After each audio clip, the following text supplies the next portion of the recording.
27 years old. I'm studying to be a chemistry teacher here at ASU. I was born in California, lived for a couple of years abroad in Greece, and I'm the daughter of 2 immigrant parents. My father's actually a naturalized citizen.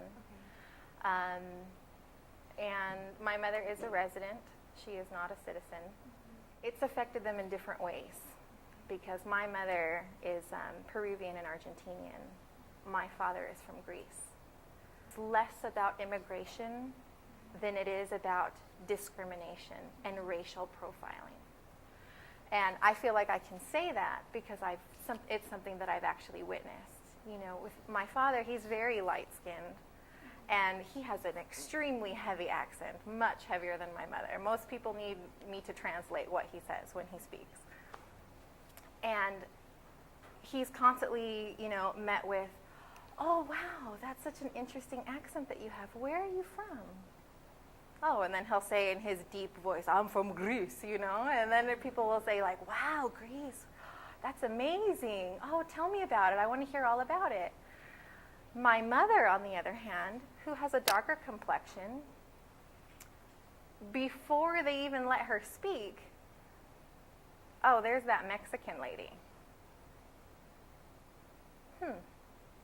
Okay." And that's how we were classified as. The white, interesting guy from Greece was married to the brown Mexican lady, and that's how we were in our neighborhood. We were fortunate enough to grow up in a middle-class, upper middle-class neighborhood that was predominantly Caucasian, but without even getting to know her, she was already grouped in that category.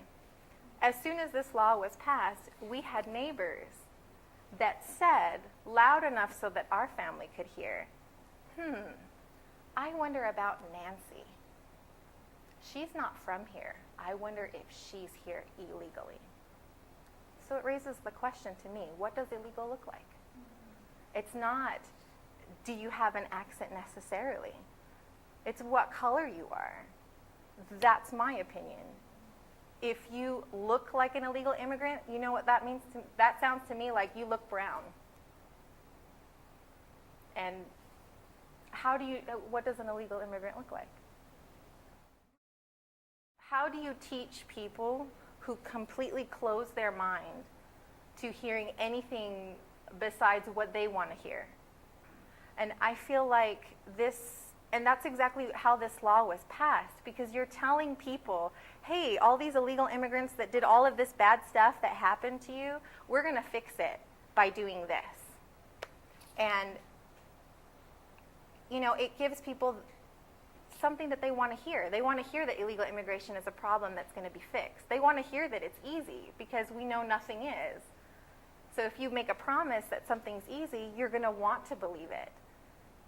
But, even underneath that, I think it fosters a more deeply rooted issue that comes to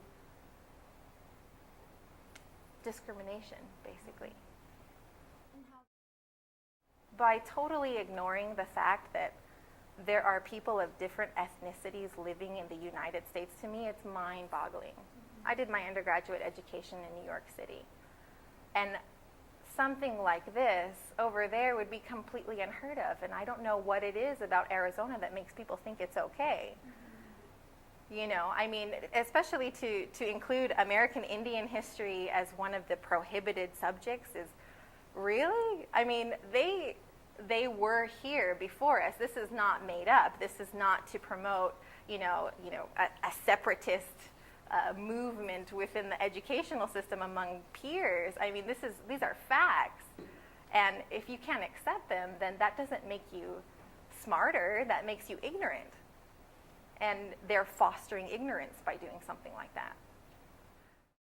The first step is educating people. Because I've tried the first method of, let me stand here face to face in a confrontational manner and tell you why you're wrong. But it doesn't work. Because as soon as you come, to someone's face, like right away they just kind of shut off. They're not listening to you anymore. If you present it in a way that you say, okay, I understand your point of view. I understand your concern about illegal immigration. Okay, You know, we've suffered from it too. I have a good friend of mine that was killed by an illegal immigrant who was drunk driving. I understand that, but this is not the way to approach. This is not the way. This is not a solution to the problem. It's not the way to approach a solution. So I think we're trying to educate people, because they have to, and that's another thing with the ethnic studies, they have to be educated on different groups of people to be able to understand the difference. There is a difference between people from Mexico, people from El Salvador, people from Nicaragua, from Guatemala, from Chile, from Colombia, from India, from Greece, from Spain. There is a difference. So the only way is the first step is through schools. They should be expanding the ethnic studies program, not shutting it down. You can't fight the truth. Sooner or later it will come out, and there will be people there to support you.